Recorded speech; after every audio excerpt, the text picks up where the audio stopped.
आकाशवाणी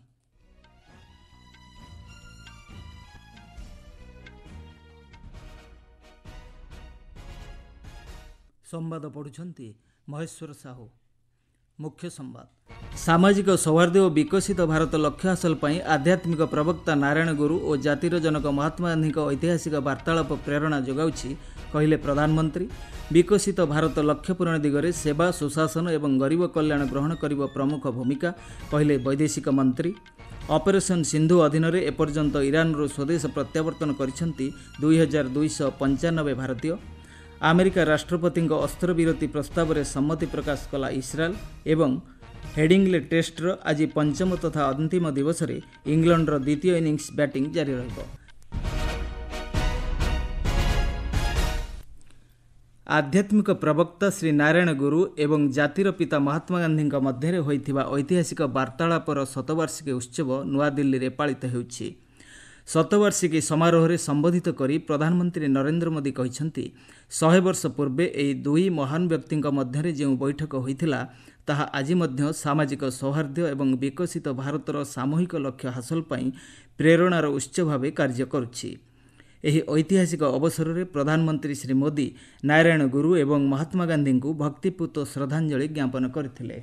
इस ऐतिहासिक अवसर पर मैं श्री नारायण गुरु के चरणों में प्रणाम करता हूं। मैं गांधी जी को भी अपनी श्रद्धांजलि अर्पित करता हूं। श्री नारायण गुरु के आदर्श पूरी मानवता के लिए बहुत बड़ी पूंजी है। जो लोग देश और समाज की सेवा के संकल्प पर काम करते हैं, श्री नारायण गुरु उनके लिए प्रकाश स्तंभ की तरह है। कार्यक्रम में केन्द्रमंत्री जॉर्ज कुरियन, सांसद अदूर प्रकाश एवं शिवगिरी मठर सन्यासी माने जोग दैछंती। 1925 मसीहा मार्च 12 तारिख में महात्मा गांधी गस्त समय शिवगिरी मठरे नारायण गुरुंक सह तांकर वार्तालाप होइथिला। सत्याग्रह, धर्मांतरण, अहिंसा, अस्पृश्यता दूरीकरण, मोक्ष प्राप्ति एवं दलित मानक उत्थान आदि प्रसंग में उभयंक मध्य आलोचना होइथिला। भारतर सामाजिक एवं नैतिक ढांचा को रूप देउथिबा दूरदृष्टि संपन्न वार्तालाप को प्रतिफलित करने एवं स्मरण करने उद्देश्य नूआ दिल्ली में आयोजित यह शतवार्षिक उत्सव में बहु आध्यात्मिक नेता एवं अन्य विशिष्ट व्यक्तिविशेष को एकाठी करिछि। यह उभय श्री नारायण गुरु एवं महात्मा गांधी द्वारा समर्थित सामाजिक न्याय, एकता एवं आध्यात्मिक सौहार्दर सहभागी दृष्टिकोण प्रति एक पूर्ण श्रद्धांजलि भाव में उभा होइछि। एक ऐसी ऐतिहासिक घटना जिसने न केवल हमारे स्वतंत्रता आंदोलन को नई दिशा दी, बल्कि स्वतंत्रता के उद्देश्य को, आजाद भारत के सपने को ठोस मायने दिए। 100 साल पहले श्री नारायण गुरु और महात्मा गांधी की वो मुलाकात आज भी उतनी ही प्रेरक है, उतनी ही प्रासंगिक है। चीनर किंगडाओ ठारे आसंता काली ठारू आरंभ होउथिबा सांघाई सहयोग संगठन एससीओ प्रतिरक्षा मंत्री मानक बैठक में प्रतिरक्षा मंत्री राजनाथ सिंह नेतृत्व में एक उच्चस्तरीय भारतीय प्रतिनिधि दल जोगदेवे। एही 2 दिनिया बैठक में एससीओ सदस्य राष्ट्रर प्रतिरक्षा मंत्री माने आंचलिक एवं अंतर्जातीय सुरक्षा, आतंकवाद विरोधी प्रयास एवं प्रतिरक्षा मंत्रालय मध्य पारस्परिक सहयोग वृद्धि समेत बहु प्रमुख प्रसंग उपर आलोचना करने आशा करा जाउछि। एससीओर नीति एवं जनादेश प्रति भारतर दृढ़ प्रतिबद्धता को प्रतिरक्षा मंत्री श्री सिंह यह बैठक में उपस्थापन करेंगे। बैठक अवसर में प्रतिरक्षा मंत्री चीन एवं रूस समेत अनेक अंशग्रहणकारी देशर प्रतिपक्षों सह द्विपाक्षिक आलोचना करिवार कार्यक्रम रही। वैदेशिक मंत्री डॉक्टर एस जयशंकर कहते विकसित भारत लक्ष्य पूरण दिगरे सेवा सुशासन एवं गरीब कल्याण प्रमुख भूमिका ग्रहण करिब। आज त्रयोदश पासपोर्ट सेवा दिवस अवसर में डॉक्टर जयशंकर कहते सार्वजनीन सेवा वितरण प्रणाली विशेषकर पासपोर्ट जारी करने प्रणाली में उल्लेखनीय परिवर्तन घटी। देश में पासपोर्ट सेवा कार्यक्रम द्वितीय संस्करण लागू करा जायछि, जहा फल उन्नत मानर पासपोर्ट सेवा जोगाई दिया जाई पारिबो। से कहते विदेश में थिबा भारतीय दूतावास एवं वाणिज्यिक दूतावास गुड़िकरे पासपोर्ट प्रदान क्षेत्र में द्वितीय पर्याय खूब शीघ्र लागू करा जिवो। अन्य पक्षरे पुलिस जांच व्यवस्था आप माध्यम करा जिबाकु थिबारु एही प्रक्रिया कम दिन मध्यरे शेष होई पारिबो। आपण माने संवाद सुनुछंती आकाशवाणी रो। ଅପରେସନ୍ ସିନ୍ଧୁ ଅଧୀନରେ ଇରାନରୁ ଏପର୍ଯ୍ୟନ୍ତ 2295 ଜଣ ଭାରତୀୟଙ୍କୁ ସୁରକ୍ଷିତ ସ୍ୱଦେଶ ଅଣାଯାଇଛି।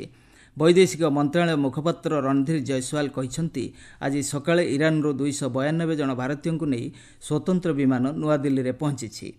ଭାରତୀୟ ବାୟୁସେନା ପକ୍ଷରୁ କୁହାଯାଇଛି, ଜରୁରୀକାଳୀନ ସମୟରେ ଦେଶ ମଧ୍ୟରେ ଏବଂ ବିଦେଶରେ ଭାରତୀୟଙ୍କୁ ସହାୟତା ପ୍ରଦାନ ଲାଗି ବାୟୁସେନା ପ୍ରଥମେ ପଦକ୍ଷେପ ଗ୍ରହଣ କରିଛି।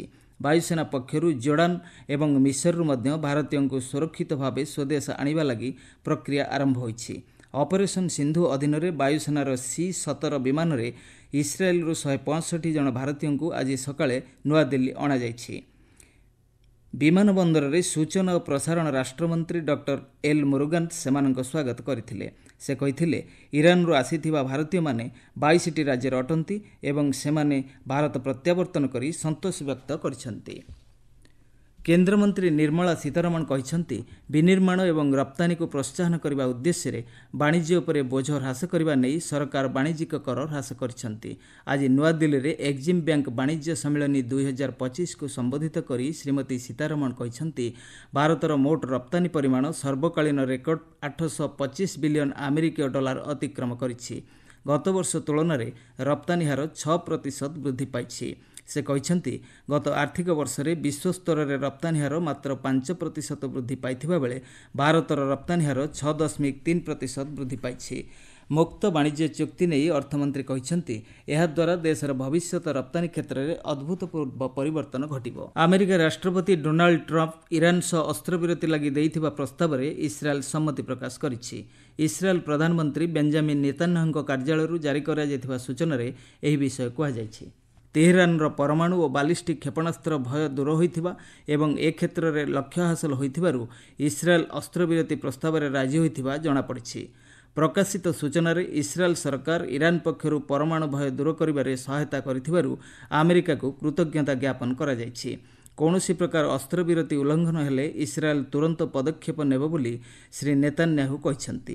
ଆଜି ଆମେରିକା ରାଷ୍ଟ୍ରପତି ଡୋନାଲ୍ଡ ଟ୍ରମ୍ପ ଇସ୍ରାଏଲ ଓ ଇରାନ ମଧ୍ୟରେ ଅସ୍ତ୍ରବିରତି ଘୋଷଣା କରି ଉଭୟ ଦେଶକୁ ଏହା ଉଲ୍ଲଂଘନ ନ କରିବା ଲାଗି ପ୍ରସ୍ତାବ ଦେଇଛନ୍ତି।